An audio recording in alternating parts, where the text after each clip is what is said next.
Hello friends, आज हम बात करेंगे एक इंपॉर्टेंट और यूजफुल टॉपिक के बारे में। आज हम बात करेंगे अगर कोई व्यक्ति रेगुलर बेसिस पे जिम करता है या एक्सरसाइज करता है या स्पोर्ट्स में इन्वॉल्व है, रेगुलर फिजिकल एक्टिविटी करता है, भले हार्ट पेशेंट है तो भी अगर वो वॉकिंग रनिंग या इस तरह की एक्सरसाइज कर रहा है तो क्या क्या चीज़ों को उसे करना चाहिए, क्या चीज़ों को नहीं करना चाहिए ताकि उसकी हेल्थ मेंटेन रहे और फिटनेस मेंटेन रहे, मसल क्रैम्प्स वगैरह नहीं हो और जल्दी बर्नट आउट नहीं हो जाए। एक्सरसाइज करने में ऐसा नहीं हो कि उसकी मसल बहुत जल्दी डैमेज हो जाए, इंजर्ड हो जाए, फटीग्ड हो जाए और वो ज़्यादा दिन ना कर पाए। तो उसके लिए कुछ इंपॉर्टेंट टिप्स और ट्रिक्स पर हम बात करेंगे जो जिम गोअर्स के लिए या रेगुलर बेसिस पे एक्सरसाइज करने वालों के लिए एप्लीकेबल है। ये हार्ट पेशेंट्स के लिए भी एप्लीकेबल है कि जो लोग रेगुलर बेस पे एक्सरसाइज कर रहे हैं उनके लिए भी ये सारी चीज़ें इंपॉर्टेंट है, और जो जिम जाते हैं, बॉडी बिल्डिंग में इन्वॉल्व है, उनके लिए भी ये चीज़ें इंपॉर्टेंट है। पहला चीज़ है कि अगर आप रेगुलर बेस पे जिम कर रहे हैं तो आपको हाई प्रोटीन डाइट लेने की ज़रूरत है। जितना ज़्यादा हाई प्रोटीन डाइट और properly planned high protein diet आप लेते हो उतना अच्छा है। प्रोटीन डाइट को भी आप अलग अलग तरह से मिक्स कर सकते हैं। ऑब्वियसली जिम गोअर्स के लिए नॉन वेजिटेरियन डाइट अच्छा है, लेकिन हाँ उसमें कोलेस्ट्रॉल एडेड रहता है, तो प्रॉपरली लीन मीट्स या फैट आप ज़्यादा ले तो ज़्यादा अच्छा है। जो वेजिटेरियन डाइट वाले हैं वो सीड्स या नट्स ले सकते हैं, पर उसको अलग अलग तरह की चीज़ लीजिए, क्योंकि वेजिटेरियन डाइट में ज़्यादातर क्या होता है कि जो प्रोटीन्स होते हैं उसमें इसेंशियल अमीनो एसिड्स नहीं होते। उसमें इसेंशियल अमीनो एसिड में कोई ना कोई एक आध मिसिंग होता है। बहुत सारे जो इसेंशियल अमीनो एसिड में कोई प्रोटीन में ये मिथियोनिन मिसिंग होता है, किसी में आर्जिनिन मिसिंग होता है, किसी में सिस्टीन मिसिंग होता है। तो आपको वेजिटेरियन डाइट अगर आप ले रहे हो तो उसमें क्या है, कंप्लीट प्रोटीन्स कम है, तो आपको मिक्स करते रहना है। किसी दिन ये दाल खा रहे हैं, किसी दिन सोयाबीन खा रहे हैं, किसी दिन मूंगफली ले रहे हैं, किसी दिन मूंग ले रहे हैं, अलग अलग तरह की चीज़ों को मिक्स करना है। या सेम डे पे भी आप मल्टीपल तरह के स्प्राउट्स को या चीज़ों को मिक्स करके लेंगे तो ज़्यादा अच्छा है, क्योंकि अगर एक पर्टिकुलर फूड स्टफ में एक पर्टिकुलर अमीनो एसिड अगर मिसिंग है तो दूसरी चीज़ में आपको मिल जाएगा, तो ओवरऑल आपकी बॉडी को एक होलसम एक्सपीरियंस मिलेगा। सारे तरह के प्रोटीन मिलेंगे जो आपकी मसल की हीलिंग या रिकवरी के लिए अच्छी है। कई बार क्या होता है, आप जिम करते हो, एक्टिविटी करते हो, प्रॉपर वे में नहीं करते हो तो उसमें आपका मसल डैमेज हो जाती है, मसल टीयर हो जाती है, मसल फटीग हो जाती है, ओवर स्ट्रेच हो जाती है। तो वैसे केस में अगर आप प्रॉपर प्रोटीन डाइट अगर नहीं लेते हैं तो फिर आपको दिक्कत ही आएगी और आप ज़्यादा दिन तक एक्सरसाइज नहीं कर पाएंगे। उसके अलावा एक चीज़ और भी ज़रूरी है कि आप प्रोटीन पाउडर अगर ले रहे हैं तो वो ले सकते हैं। प्रोटीन सप्लीमेंट्स में वे प्रोटीन है, अलग अलग तरह के डाइटरी प्रोटीन पाउडर्स अवेलेबल है, क्रिएटिनिन अवेलेबल है, ये सब चीज़ें आप ले सकते हैं। किडनी का जिनको प्रॉब्लम है या ऑलरेडी जिनको किडनी फेलियर हो चुका है, क्रिएटिनिन ज़्यादा है, तो वैसे लोग को हाई प्रोटीन्स नहीं लेना चाहिए, वो थोड़ा नुकसान कर सकते हैं। पर अदरवाइज जो रेगुलर पेशेंट्स है और खासकर जिनका बॉडी वेट कम है, उनको बॉडी वेट भी बढ़ाना है और साथ में एक्सरसाइज करना है इन अ हेल्दी वे, तो हाई प्रोटीन डाइट के साथ वो प्रोटीन पाउडर ले सकते हैं। इसमें वे प्रोटीन अच्छा है। नॉर्मल रिकमेंडेशन प्रोटीन का ये रहता है कि आपको 1 ग्राम पर केजी बॉडी वेट प्रोटीन लेना रहता है। तो अगर 60 केजी का बॉडी है तो 60 ग्राम पर डे लेना पड़ता है।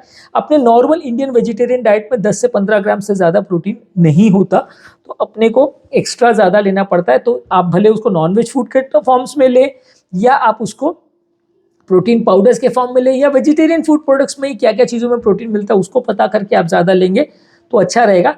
एक ही चीज़ पर बहुत ज़्यादा फोकस करेंगे तो आपको थोड़ा दिक्कत आएगा, क्योंकि हर फूड में एक पर्टिकुलर टाइप का प्रोटीन ज़्यादा रहता है।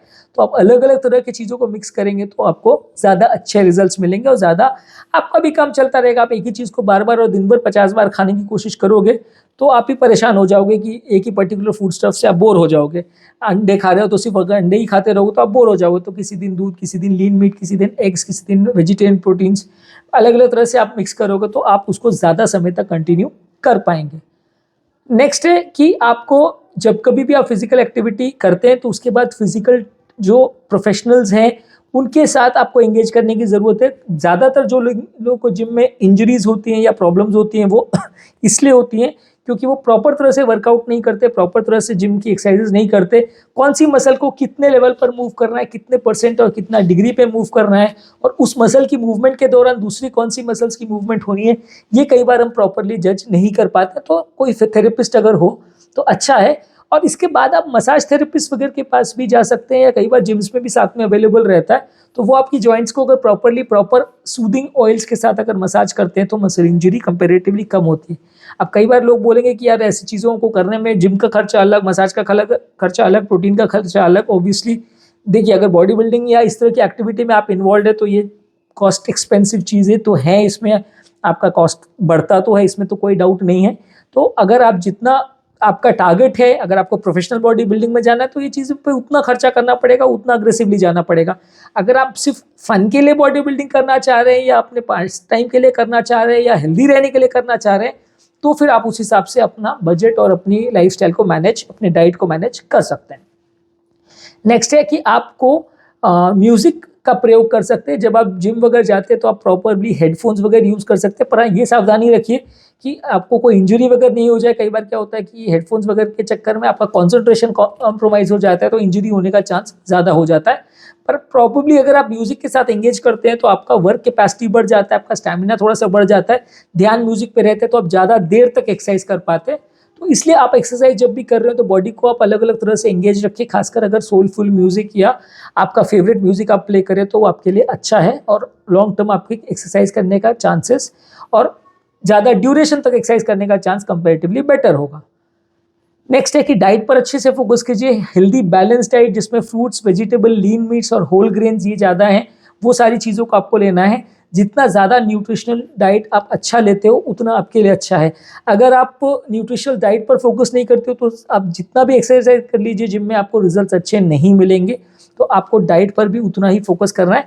और ये डाइट हर चीज़ों के लिए है। जो किडनी का पेशेंट है उसके लिए किडनी की डाइट है, डायबिटीज़ के पेशेंट के लिए डायबिटीज़ का डाइट है, हाइपरटेंशन के पेशेंट के लिए उसका डाइट है। तो जो भी तरह की भी आपको बीमारी है उस तरह के डाइट आप प्रॉपरली ले सकते हैं, उस पर फोकस कर सकते हैं। हर तरह की बीमारी और हर तरह की बॉडी और हर तरह की रिक्वायरमेंट्स के हिसाब से डाइट वेरी हो सकती है। हमारे ऑलरेडी चैनल पे बहुत सारे डाइट रिलेटेड वीडियो हैं, तो आपकी पर्टिकुलर जो रिक्वायरमेंट है उसके हिसाब से आप चीज़ों को डिसाइड कर सकते हैं। ज़्यादातर डाइट के बेसिक कॉन्सेप्ट सब चीज़ में सेम रहते हैं, चाहे वो BP, sugar, cholesterol, heart attack, heart failure, ज़्यादातर में डाइट का बेसिक कॉन्सेप्ट थोड़ा बहुत सेम ही रहता है।